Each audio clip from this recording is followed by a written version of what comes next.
And Thomas Mulcair is the guy that can talk about it.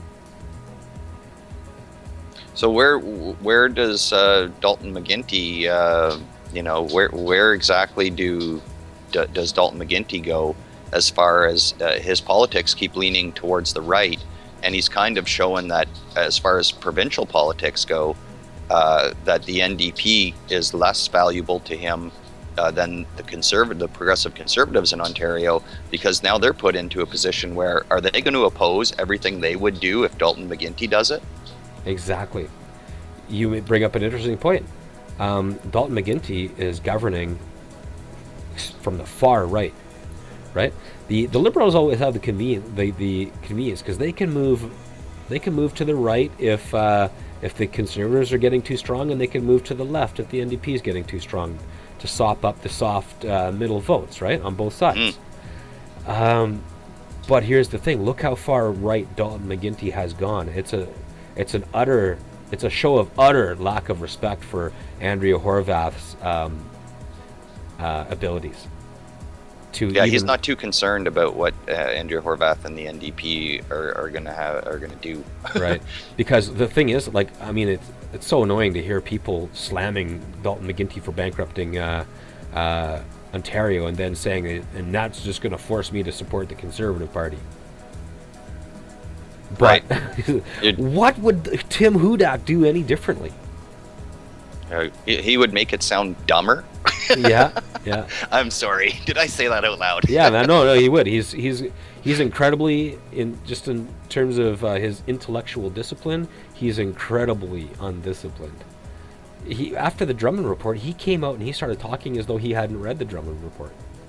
Really? You know what I mean? He came out in support of the Drummond Report, saying that, look at the Drummond Report. This means Dalton McGuinty is bankrupted Ontario, and it's going to take a conservative government to right these wrongs, etc. And then he started talking about things right in the same breath as he showed his support for Don Drummond's findings.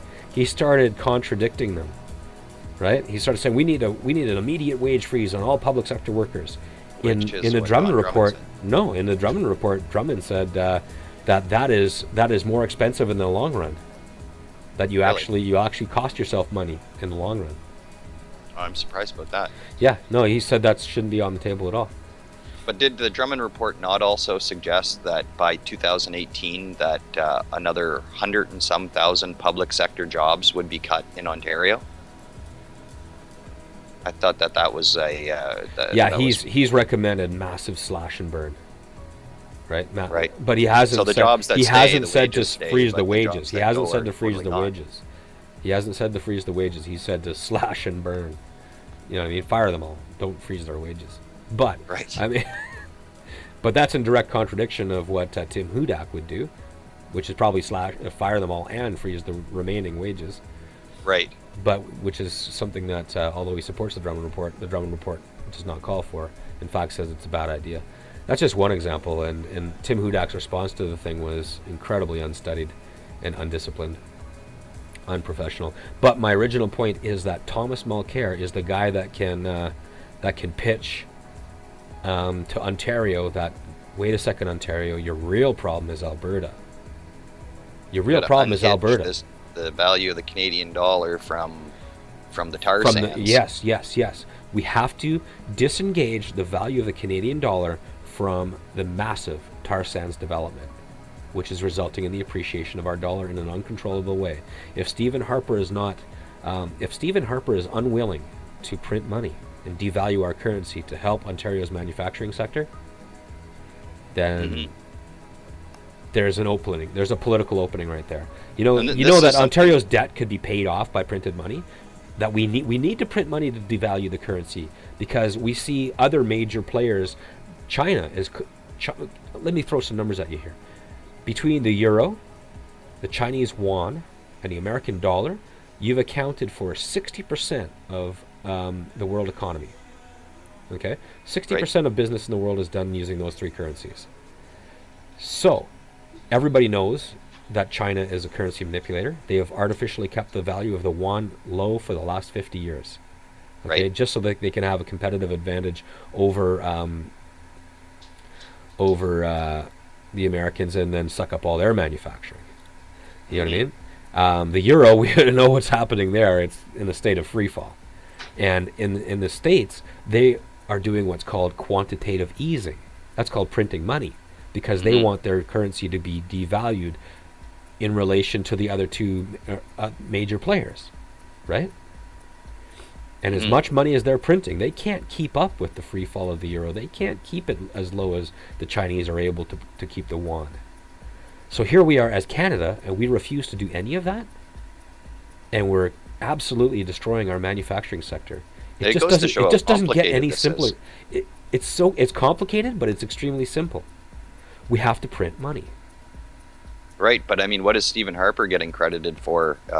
Probably incorrectly. But this whole idea that Canada has weathered this economic storm, and what you're saying to me is that really the response by some of these other countries to this economic downturn is actually, I mean, that's what Stephen Harper did too under a minority government, right? He was spending money. And then we see him now in a majority situation, and he seems to want to tighten everything up. He has yet to unveil his first budget, and it's going to be a fucking killer, man. It's going to be, like we say here on election fallout, a blowtorch to the face of Canada. Twice as much cut per year, I believe, is what they're talking about now. If someone like if someone like the NDP wanted to say, we're going to write off Alberta, we're not going to go for their votes. We don't want their votes, okay? Because we can't get Christian fundamentalist enough for them. We can't despise the environment enough for them. We can't shred the economy of the rest of Canada fast enough to suit Alberta. So how about this? Let's not go for a single vote in Alberta. And you know what? If you present this right, you can get a lot of votes in Ontario.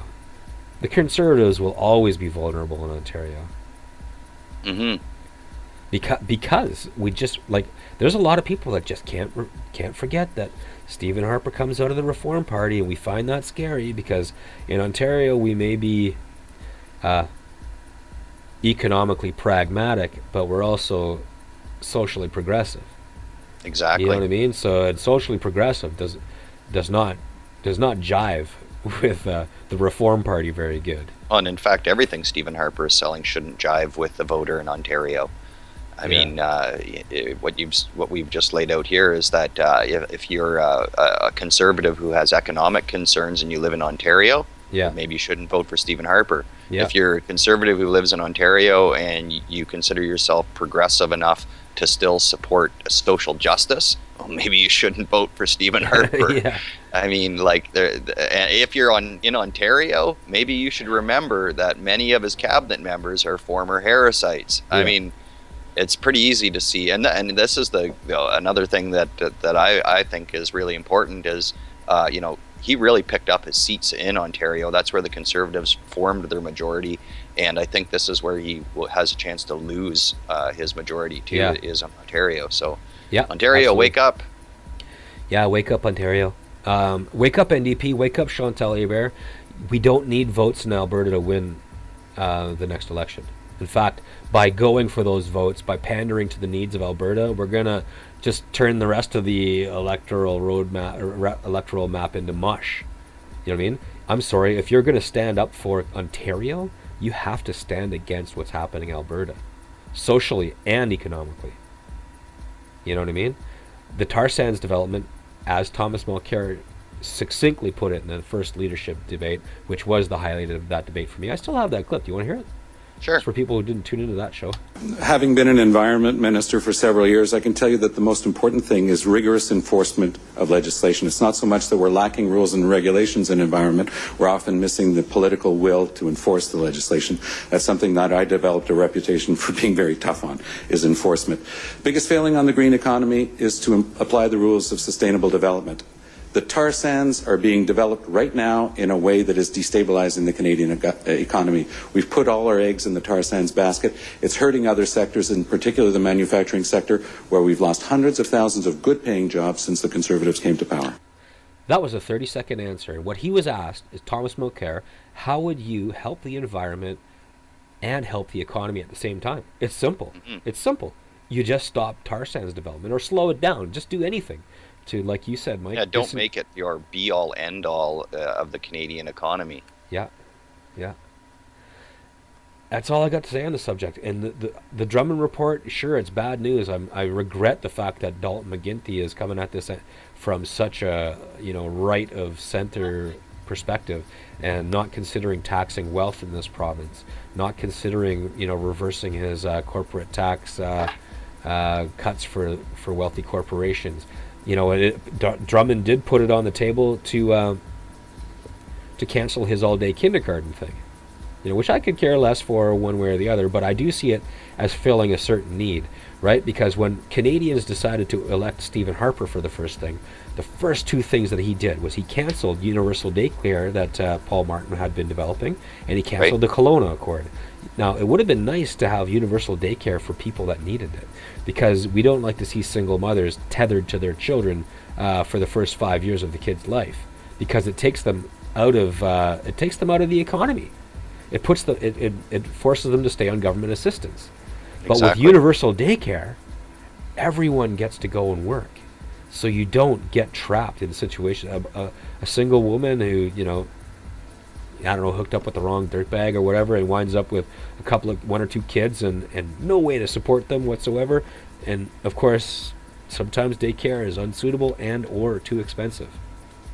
Mm-hmm. And then that person's tethered to their children for the first 5 years, which puts a nice 5-year hole in their resume, etc., right? And isolates them socially, and all the other terrible things that happen to single women with children. And we don't live in an economy where, Right. Stephen Harper ixnayed on the universal daycare. So what Dalton McGuinty did was he pulled back kindergarten made it all-day kindergarten a year earlier than moms normally get to, have free daycare. I see that as filling a daycare hole. You can do education with young children, but essentially those kids are going to school and play in the sandbox, right? Yeah, right? exactly. So yeah, I could take it or leave it, but the fact of the matter is, my sandbox days. yeah. I mean, education can happen from in the womb, as far as I know. I don't know. I'm not a pro on kids, but the fact is, I really like to think of this situation in terms of Don Drummond never considered reversing corporate tax cuts, but he did think that those kids didn't get to go to school as early and play in the sandbox and receive some early childhood education and give mom a break to go to work a year early. You know what I mean? That was on the table for Don Drummond, and other things weren't, like taxing the wealthy. So I'm very disappointed in Dalton McGuinty, but my original point is that you can make political hay by calling the Conservative government on how they've handled the teeter-totter of the Alberta-Ontario economy. Because one goes up, the other goes down. And right now, we have a Prime Minister of the tar sands, for the tar sands, and by the tar sands. And he comes from some weird Christian cult. Very succinct, exactly. I don't like that guy. Well, it is a strange one, and it's tough. Like you just said, it is difficult to see Dalton McGuinty listening to one banker as the place to get his information or his ideas from on the economy, and he could be screaming twice as loud at Stephen Harper for most of this, and he's not. But I don't know. Where do you see that going? Where do you think? Do you think he takes Don Drummond's report and runs with it? McGuinty? Yeah, McGuinty. He can't do it, man. I don't know why he did this in the first place, to be honest with you. Maybe there's a political mastermind move behind this. For example, he commissions the most, venomous right-wing report on what he should do with the budget as possible, right? That wins him the support of some, or cuts off the opposition that Tim Hudak can mount to what he's doing, right? Because Tim Hudak is kind of handcuffed by this thing, right? Because it makes it in pretty all difficult appearances right now, McGuinty looks like he's getting set to make the tough economic decisions, when in fact what he's actually doing is he's going to maybe soften it up a bit and then get back the people that were drifting left on him.